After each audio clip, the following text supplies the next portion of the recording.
بسم اللہ الرحمن الرحیم نحمدہ ونصلی ونسلم علی رسولہ الکریم۔ کافی دنوں سے ہماری اس ویڈیو میں بے قاعدگی چل رہی ہے، اس کا سبب میری صحت ہے اور کچھ سردی ہے۔ سردی کی وجہ سے کافی دنوں کے بعد قبلہ مفتی تصدق حسین صاحب اور مولانا حافظ نصیر احمد نورانی صاحب تشریف لائے ہیں۔ درمیان میں کچھ سردی زیادہ تھی تو ناغے کافی ہو گئے ہیں، جس پہ ہم آپ سے معذرت چاہتے ہیں۔ دوستوں کے ٹیلی فون بھی اور میسج بھی مسلسل ملتے رہتے ہیں، جو شکوہ کرتے ہیں جی آپ ڈیلی نہیں آ رہے نظر۔ گزشتہ روز بھی میں نے کچھ عرض کیا تھا، اس سے ایک دو دن پہلے بھی عرض کیا تھا، کچھ سویڈن کے مسئلے پہ بھی، اور جو رات دہشت گردی ہوئی کل پشاور میں اس پہ بھی۔ تو اس وقت جب ہم یہ بات کر رہے تھے کل، تو 32 افراد کی خبر تھی کہ 32 افراد جو ہیں شہید ہوئے ہیں اور 50 افراد زخمی ہوئے ہیں، اور اب یہ فگر جو ہے میرا خیال ہے جو شہداء کا 100 سے اوپر چلا گیا، اور جو زخمی ہیں وہ 250 کے قریب ابھی تک میڈیا بتا رہا ہے۔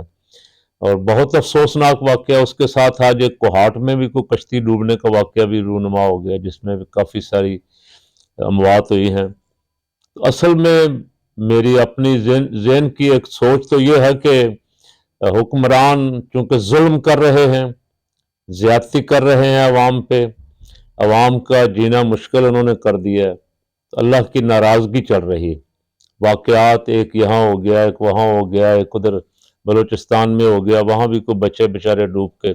بڑے بڑے واقعات جو ہیں رونما ہو رہے ہیں، شاید ہمیں جھنجھوڑنے کے لیے ہو رہے ہیں۔ اور یہ دہشت گرد جو ہیں، ان سب کی تو لسٹیں ہمارے اداروں کے پاس تھیں۔ یہ دہشت گرد جو ہیں یہ سب ایک ایک کا پتہ تھا کہاں کہاں ہے، اور الحمدللہ ہماری فورسز نے ان کو مار مار کے ان کا صفایا کیا تھا، اور بڑی قربانیاں بھی دی تھی۔ 80,000 بندے اپنے بھی قربان کیے تھے۔ اب پھر وہ میں نے کل عرض کیا تھا کہ سر اٹھا رہے ہیں، تو ساری قوم کو مل کے قوم کو، فورسز کو، سیکورٹی اداروں کو مل کے ملک کے خلاف جو دہشت گردی ہو رہی ہے اسے کچلنے کی ضرورت۔ اسی سلسلے میں ہم آج گفتگو کریں گے۔ میں پہلے قبلہ مفتی تصدق حسین صاحب سے گزارش کرتا ہوں کہ وہ اس پہ اظہار خیال فرمائیں کہ کس طرح اس کو روکا جا سکتا ہے، کس طرح اس کا قلع کامہ کیا جا سکتا ہے، اور پاکستانی قوم کی اس وقت کیا ذمہ داری ہے۔ بسم اللہ الرحمن الرحیم۔ قبلہ مفکر اسلام قاری محمد زوار بہادر صاحب نے جیسے فرمایا کہ کافی دنوں کے بعد ہم آپ کی خدمت میں حاضر ہوئے۔ قاری صاحب قبلہ نے سویڈن والے واقعے پر بھی جو ہے وہ اپنی رائے پیش فرما دی تھی، اور کل جو واقعہ ہوا اس پر بھی قاری صاحب نے کل بھی، ابھی بھی کچھ، اور بعد میں بھی انشاءاللہ کچھ فرمائیں گے۔ اصل میں جس طرح محلے میں یا کسی علاقے میں غنڈے آپس میں مل کے بیگ پہ رہ کر وہ محلے کا امن خراب کرنے کے لیے لوگوں کو لڑاتے رہتے ہیں، اسی طرح اسرائیل، امریکہ، انڈیا، یہ تکون مل کے دنیا کے امن کو خراب کرنے کے لیے کسی نہ کسی ملک کے خلاف یا مسلمانوں کے خلاف یہ کوئی نہ کوئی آگ لگائے رکھتے ہیں۔ امریکہ کو اس میں بہت زیادہ فائدہ ہوتا ہے مالی طور پر بھی، کیونکہ جب ملکوں کی آپس میں جنگیں ہوتی ہیں تو اسلحہ امریکہ بیچتا ہے، دونوں ملکوں کو دیتا ہے لوگوں کو قتل کرنے کے لیے، تو اس سے اس کو بہت زیادہ مالی فائدہ ہوتا ہے۔ اور امریکہ کسی صورت بھی نہیں چاہتا کہ دنیا میں امن ہو، اور اسرائیل اور انڈیا جو ہے وہ امریکہ کے ناجائز بچے ہیں، اولاد ہے، اور وہ اس کی ہاں میں ہاں ملاتے ہیں اور دنیا کے امن کو بالا کرنے کے لیے درپے رہتے ہیں۔ سویڈن میں جو قرآن پاک جلایا گیا، اس سے پہلے امریکہ میں، ہالینڈ میں اور بہت ساری جگہوں پر، تو یہ اصل میں بنیادی طور پر یورپ جو ہے وہ اپنی شکست کا اعلان کر رہا ہے۔ دنیا میں دیکھیں دو نظریے ہیں،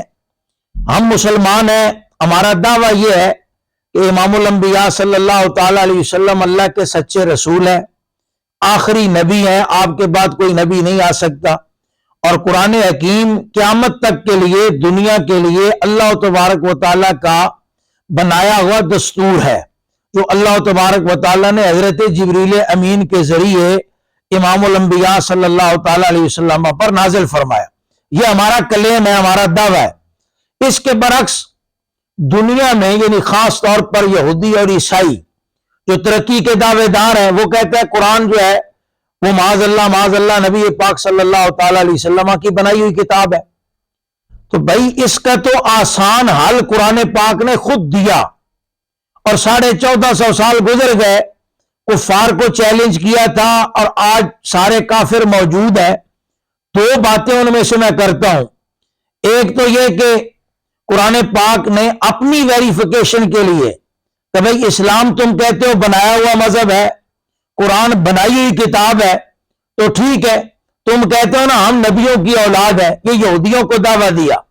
اور یہودیوں کو چیلنج کیا قرآن نے، کہا بھی تم اکٹھے ہو جاؤ قرآن کے مقابلے میں، اسلام کے مقابلے میں، اور تم موت کی تمنا کرو کہ اگر اسلام سچا دین ہے تو ہم مر جائیں۔ یہ مبالغہ 1450 سال سے قرآن کا چیلنج یہود پر ادھار ہے۔ بہت آسان سا کام ہے، یہودی اکٹھے ہوں، مسلمان زعماء کو بلائیں، مبالغے کے لیے آ جائے، جلانے کی ضرورت ہی نہیں ہے، فتنہ انگیزی کی ضرورت ہی نہیں ہے، اشتعال انگیزی کی ضرورت ہی نہیں ہے، تو مبالغہ کر لیں، پانی کا پانی دودھ کا دودھ ہو جائے گا۔ اچھا، دوسرا جو چیلنج قرآن نے دیا وہ پورے عالم کفر کو دیا، یعنی بت پرستوں کو، یہود و نصارہ کو، سب کو چیلنج دیا۔ کہا بھی دیکھو مسلمان یہ کہتے ہیں کہ یہ اللہ کی کتاب ہے، اور تم کہتے ہو کہ نہیں یہ انسان کی بنائی ہوئی کتاب ہے، تو اگر تمہیں شک ہے اور تم سمجھتے ہو کہ یہ اللہ کی بنائی ہوئی کتاب نہیں، تو فاتو بصورت من مثلی، تو تم اس کی صورت جو ہے وہ اس کی مثل کوئی ایک صورت بنا لو۔ تو قرآن پاک کو جلانے کی ضرورت ہی نہیں، قرآن پاک کے خلاف اشتعال انگیزی کی ضرورت ہی نہیں، قرآن پاک کے خلاف توہین آمیز رویہ اختیار کرنے کی ضرورت ہی نہیں۔ جب یورپ یہ کہتا ہے کہ جب سے دنیا بنی ہے پچھلے 50 سالوں میں جو ہم نے ترقی کی، جہاں ہم پہنچ چکے ہیں، دنیا نے وہاں تک ابھی خیال بھی نہیں کیا، یا پہلے لوگوں کے یہ تصور تک بھی نہیں تھا، تو اس جدت میں جہاں کمپیوٹر، سوشل میڈیا اور پتہ نہیں کتنی چیزیں عیسائیوں اور یہودیوں کے پاس آ گئیں، تو وہ قرآن کے مقابلے کتاب بنا کے دنیا کو دے دیتے کہ دیکھو مسلمان کہتے ہیں کہ یہ اللہ کا کلام ہے، اور ہم کہتے ہیں کہ یہ دنیا کی بنائی ہوئی کتاب ہے، اور اس کے مد مقابل ہم نے یہ کتاب بنا دی۔ تو یہ بہت آسان سا حل تھا جو قرآن پاک نے خود چیلنج کر کے دیا، لیکن 1450 سال میں اگر عالم کفر مجبور، بے بس اور عاجز ہے، تو پھر دنیا کو یہ بات ماننی چاہیے کہ قرآن کتاب لا ریب ہے، یہ اللہ کا کلام ہے، یہ آسمان سے منزل ہے، حضرت جبریل امین پر نے نازل فرمائی، وہی لے کر آئے، اور امام الانبیاء صلی اللہ تعالیٰ علیہ وسلم نے دنیا کے امن کے لیے جو دین پیش کیا، وہ دنیا کو مان لینا چاہیے کہ وہ اللہ کا دیا ہوا دین ہے، اور دنیاوی امن اور استحکام کے لیے وہ سارے کا سارا دین جو ہے وہی ضمانت ہے، اور جب تک دنیا اس کو نہیں مانے گی دنیا میں امن قائم نہیں ہو سکتا۔ اور یہ جو باقی دہشت گردی ہے، پشاور میں ہوئی، بلوچستان میں حادثہ ہوا، کوہاٹ میں ہوا، اس میں بہت سارے بچے بھی، وہ جو قبلہ قاری صاحب نے فرمایا کشتی ڈوبی، اس میں بہت سارے مدرسے کے طالب علم بھی تھے، تو حافظ نصیر صاحب اس میں تبصرہ فرماتے ہیں میڈیا کی بے حسی ہے، یعنی عام اگر بچے کہیں فوت ہو جائیں تو پورا میڈیا جو ہے وہ آسمان سر پہ اٹھا لیتا ہے، لیکن اتنی بڑی تعداد میں مدرسے کے بچے شہید ہوئے تو میڈیا نے بالکل اف تک بھی نہیں کی۔ تو یہ ایک پری پلانڈ کارروائی ہے اور باقاعدہ منظم سازش ہے اسلام کے خلاف، کہ اسلام کا نام لیوا سینکڑوں آدمی بھی مر جائیں تو کوئی ان کا نام تک لینے کے لیے تیار نہیں ہوتا۔ اللہ تعالیٰ ہمیں سمجھ کی توفیق عطا فرمائے۔ جو دہشت گردی چل رہی ہے اس کو روکنے کے لیے کیا کرنا چاہیے ہمارے حکمرانوں کو، قوم کو کیا کرنا چاہیے، کس طرح اس کا قلع کما کیا جا سکتا ہے؟ مولانا حافظ نصیر احمد نورانی صاحب ارشاد۔ بسم اللہ الرحمن الرحیم۔ خان کے دور میں جو ایجنسیاں تھیں صوبہ سرحد کی، کے پی کے کی، ان کو اضلاع کا درجہ دے کے ملک میں شامل کر لیا گیا۔ قوم نے سمجھا کہ شاید اب دہشت گردی کا سر کچلا جائے گا، اس سے بھی تھوڑا سا پیچھے جائیں، تو اس پہ جنرل